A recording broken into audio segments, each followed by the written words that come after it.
Arrancamos este programa exigiendo la aparición con vida de Facundo Astudillo Castro. Van 85 días con Facundo desaparecido. El Estado, Bernie y Kicillof son responsables. En este nuevo programa de nuestra clase vamos a conversar sobre educación artística en tiempos de pandemia.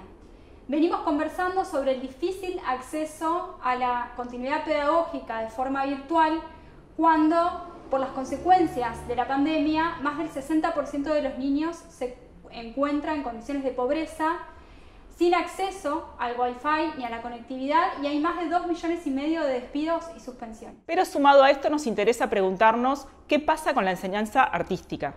Hemos preguntado y hemos charlado con varios docentes de arte que nos han contado las dificultades que atraviesan. Al problema de acceso a la tecnología que mencionábamos, en el campo específico de la enseñanza artística se suma la centralidad que tiene el cuerpo, los gestos y el estar con el otro.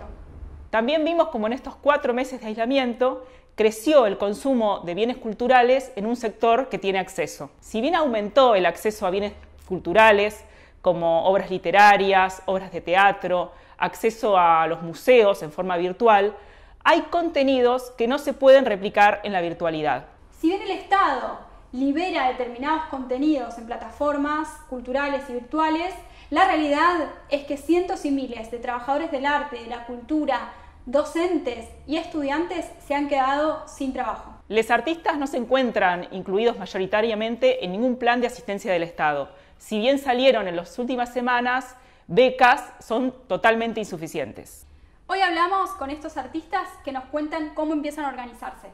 Muchas veces nos preguntamos qué es el arte. Para los marxistas, el trabajo es un proceso entre los seres humanos y la naturaleza, donde ponemos en movimiento manos, brazos, cabeza y piernas para apropiarnos de la naturaleza y modificarla. Con el trabajo satisfacemos nuestras necesidades y modificamos la naturaleza. Y al modificarla, también modificamos nuestra propia naturaleza. El arte es trabajo humano y también es una mercancía más, entre otras, pero es una mercancía muy especial, porque no se puede calcular su valor en base al tiempo que lleva su realización. A diferencia de otros tipos de trabajo, su fin no es suplir una necesidad vital, como es comer o vestirse. En gran medida, el arte puede expresar más claramente esa actividad material lúdica y humana. La modificación de un material para transformarlo en otro, y a su vez modificar a quien lo produce. El arte y la política tienen profundas conexiones, y hasta el propio trabajo artístico están atravesados por el sistema capitalista. El arte además está encorsetado por la industria cultural, y es allí donde varios docentes de arte nos peleamos para que su enseñanza exprese algo totalmente diferente, es decir, que el arte pueda ser independiente. La creación artística debe ser dejada en completa libertad más allá del régimen político en el que se ha creado.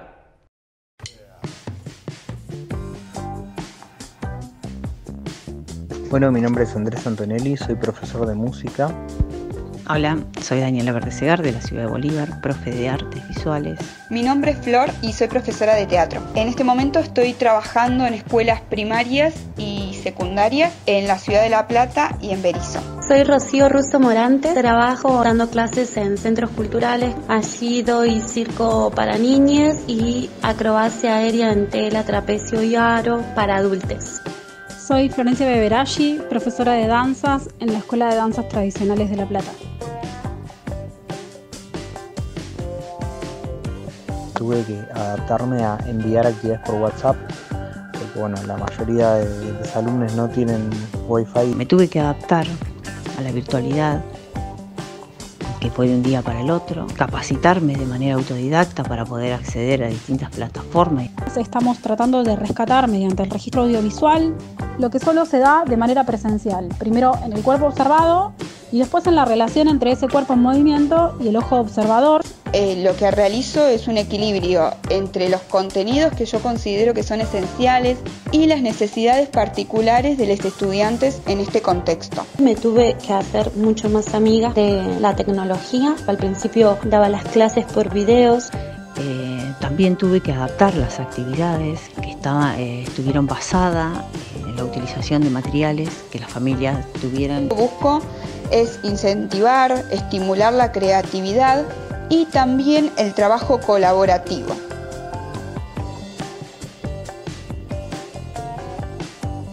En particular en mi materia es no compartir el teatro con otros y del aquí y ahora que necesita el teatro. El arte escénico es un arte efímero, que es la experiencia en el momento. Hubo dificultades para los chicos que no tenían acceso, que eran muchos, a tecnología. Tampoco se pueden realizar, digamos, las mismas actividades que realizaríamos en el aula, donde hay un ida y vuelta entre todos los alumnos y las alumnas. También necesitaba el feedback de poder ver e ir corrigiendo en el momento ciertas cosas. En composición coreográfica es muy recordado lo que se puede hacer.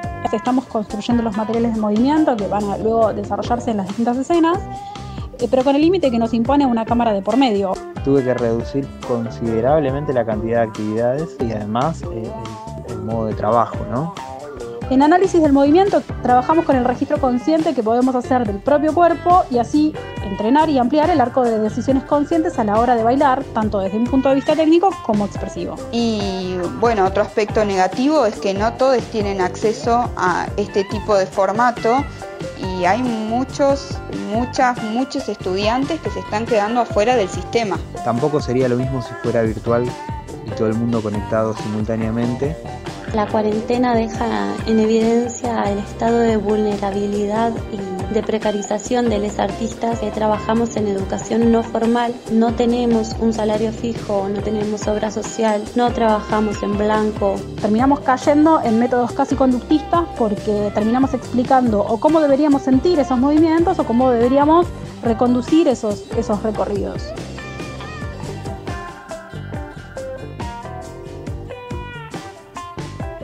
Tal vez lo positivo es, bueno, de alguna manera uno le plantea un desafío, entonces repensar la práctica docente, las maneras de enunciar, de explicar.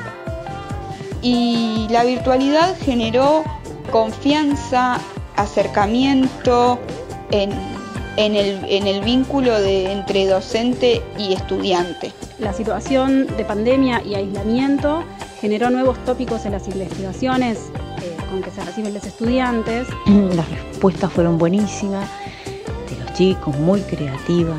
Tal vez lo positivo es que se evidencie esos problemas estructurales que tiene el sistema educativo, el problema del desfinanciamiento, que en realidad es un problema más allá de la pandemia. Bueno, con la pandemia se acentúa y se evidencia. Esta situación moviliza a una unión y reorganización para hacer visible esta situación y para hacer posible que no sea precarizado, que haya una ley de educación artística en circo. Se está contabilizando la cantidad de escuelas de circo, la cantidad de compañías de circo que hay. Hubo un acercamiento con las familias al tener una comunicación directa y también un reconocimiento o valoración del lenguaje artístico como herramienta necesaria en la educación de sus hijos. Mostrando el rol que puede jugar el arte en situaciones tan adversas, ¿no? Por eso se hace tan necesaria su defensa como parte de la educación pública. Hablamos con Graciela Fernández Troyano, ella es docente y capacitadora de la Facultad de Artes de la Universidad Nacional de La Plata.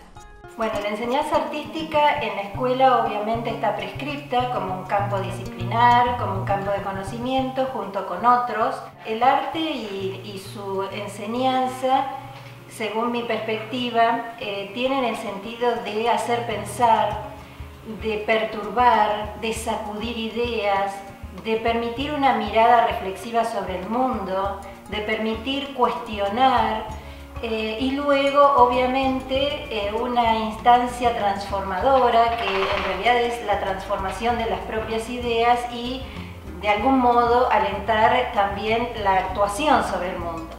Todas estas ideas pueden ser también comunes a otros campos de conocimiento, pero lo distinto en el arte es que se materializa en imágenes bidimensionales, tridimensionales, fijas, móviles, y a su vez que el lenguaje está sustentado en la metáfora.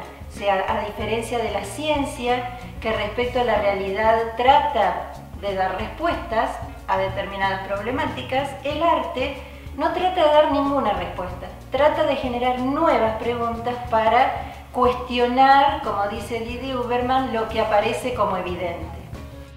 Y cuando las familias llegaban a la puerta de la escuela a buscar algún material, algún bolso de mercadería, se les daban esas propuestas, en algunos casos se hicieron llegar por radio. El plan de capacitación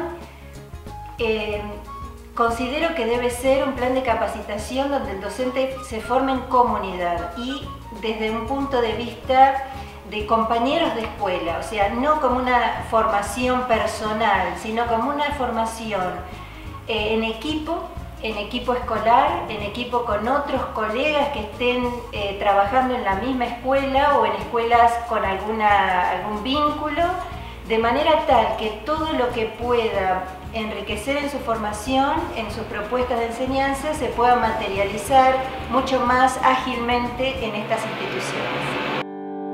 En el marco de la pandemia, la enseñanza artística en todo el país está sufriendo el ajuste con despidos de docentes, meses sin cobrar el salario, junto al cierre o desfinanciamiento de escuelas de arte. En este informe te contamos algunas de las situaciones.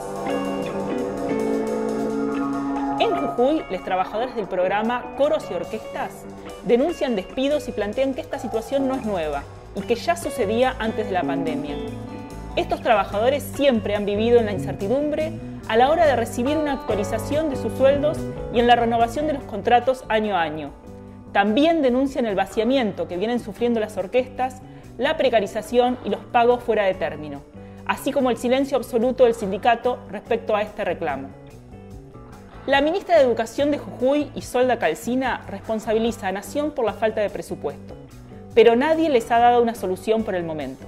En la provincia de Buenos Aires, en Avellaneda, los trabajadores del Instituto Municipal de Educación por las Artes, el Instituto Municipal Superior de Artes Plásticas y el Instituto Municipal de Teatro están reclamando el pago de sus salarios.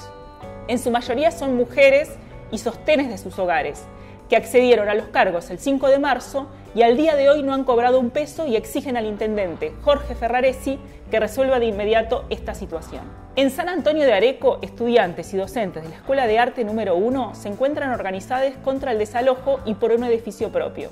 Son 300 alumnos de varias ciudades de la zona que estudian allí.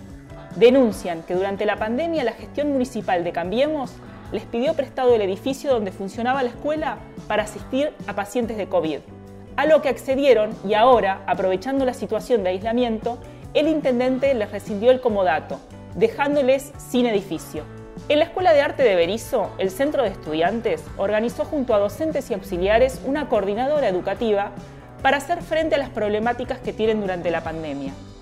Se propusieron unir toda la escuela para que al volver de la cuarentena las aulas no estén vacías, para que nadie deje sus estudios porque se quedó sin laburo o sin comida, para exigir mejores condiciones porque los auxiliares no llegan a fin de mes y porque los docentes no dan abasto. Reclaman becas de estudios, dispositivos tecnológicos, servicio alimentario escolar para terciarios, entre otras demandas. Para hablar sobre la situación de las trabajadoras y trabajadores de la cultura, Pablo González Elienberger, que es integrante del grupo Fulanas y Menganas de Córdoba, nos brindó su testimonio. Estamos en una situación dramática, hay una crisis histórica en curso que pone en evidencia algo que gobierno tras gobierno fue profundizando, que es la precariedad laboral. Vemos cómo en este aislamiento social preventivo y obligatorio provocó un parate de todas las actividades y nosotros, los artistas y trabajadores de la cultura, fuimos uno de los primeros en parar y sabemos que vamos a ser los últimos en volver. Los programas también del Estado han sido totalmente insuficientes, nadie se sostiene con un IFE durante 4 meses. Hemos necesitado empezar a organizarnos, concretamente en Córdoba. Hemos conformado este agrupamiento de trabajadores del circo. Algunos de nuestros reclamos tienen que ver justamente con esto de la declaración de la emergencia cultural, el reclamo por un salario de cuarentena de 30.000 pesos, que se apliquen programas de impuestos progresivos para que de ahí vengan los recursos para sostener esta emergencia. Acá en Córdoba venimos de procesos de organización, sobre todo en los sectores escénicos, pero en confluencia con todos los sectores de la cultura. Todas las peticiones que hemos realizado al Estado han sido de alguna manera negadas. Nos ponen en un lugar que nosotros entendemos que es la administración de la miseria, mediante la entrega de módulos alimentarios y programas que no van a la raíz estructural de la gravedad del asunto en el que nos encontramos. Hemos realizado el primer encuentro nacional de artistas con sectores de contraimagen, de artistas por Sanón, de compañeros de Rosario, de Mendoza, de Tucumán. Hemos empezado a hacer acciones en redes, ahora estamos planteando hacer una gran acción de visibilización a nivel nacional y que también creo que tiene que confluir con unas demandas concretas como la aparición de Facundo Castro, que demuestra que la violencia policial no son casos aislados, que ya lo estamos viendo en Estados Unidos con todas las revueltas antirracistas después del asesinato de George Floyd. También quería contarles que el día 5 de julio realizamos una jornada de visibilización que se llamó Atentado Cultural, donde reflejábamos nuestras problemáticas. Confluimos en el mismo con el sector de la red de trabajadores precarizados, donde nos hicieron un registro audiovisual y puso en común que la fortaleza se encuentra en las calles, se encuentra en la unidad de acción.